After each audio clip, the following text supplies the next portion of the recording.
Friends, happy friendship day to you all. সবাইকে বন্ধুত্ব দিবসের শুভেচ্ছা জানিয়ে আজকের ভিডিওটা শুরু করছি। আসলে আমরা কেমন বন্ধু চাই, বন্ধু কেমন হওয়া উচিত, আর কোন বন্ধুর বাড়ি আমরা যাব না, কোন বন্ধুর কাছে যাব, কে আসল বন্ধু কে নকল বন্ধু কী করে চিনব।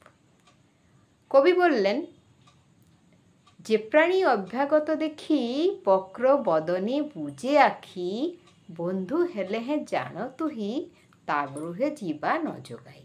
অর্থাৎ যে মানুষ আগন্তুককে দেখে মুখ ব্যাকা করে, না দেখার ভান করে, চোখ বন্ধ করে দেয়, এই সকল বন্ধুদের বাড়িতে যদি সে তোমার বন্ধুও হয়ে থাকে, তার বাড়িতে যাওয়া একদমই উচিত নয়।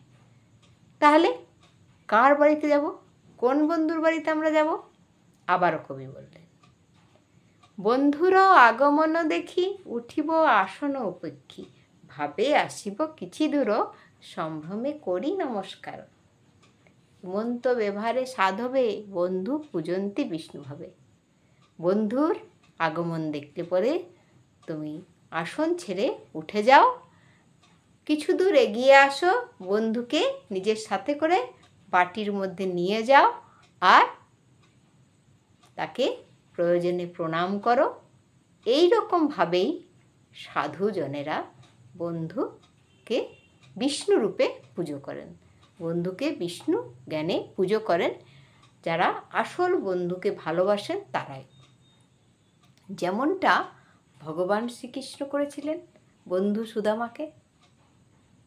কত সুন্দরভাবে একজনে কিছুই বলল না, অথচ আরেকজনে তার মনের কথা, তার কষ্টের কথা বুঝে গিয়ে সব প্রদান করে দিলেন।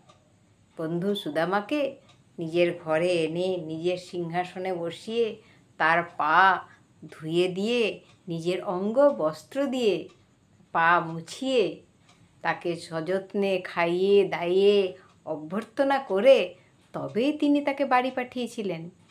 এই হলো আসল বন্ধু। ভগবান শ্রীকৃষ্ণের কাছ থেকে আমরা শিখি বন্ধুত্ব কিভাবে পালন করতে হয়।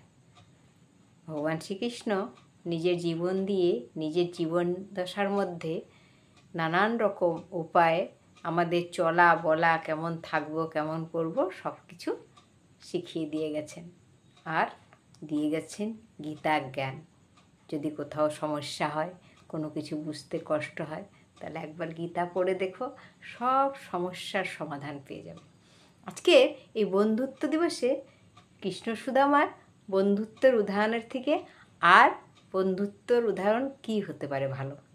জয় শ্রীকৃষ্ণের জয়, জয় বন্ধু সুদামার জয়। আর আমার সব বন্ধুদের জন্য বুক ভরা ভালোবাসা। সবাই ভালো থেকো বন্ধুরা, জয় হোক সবার।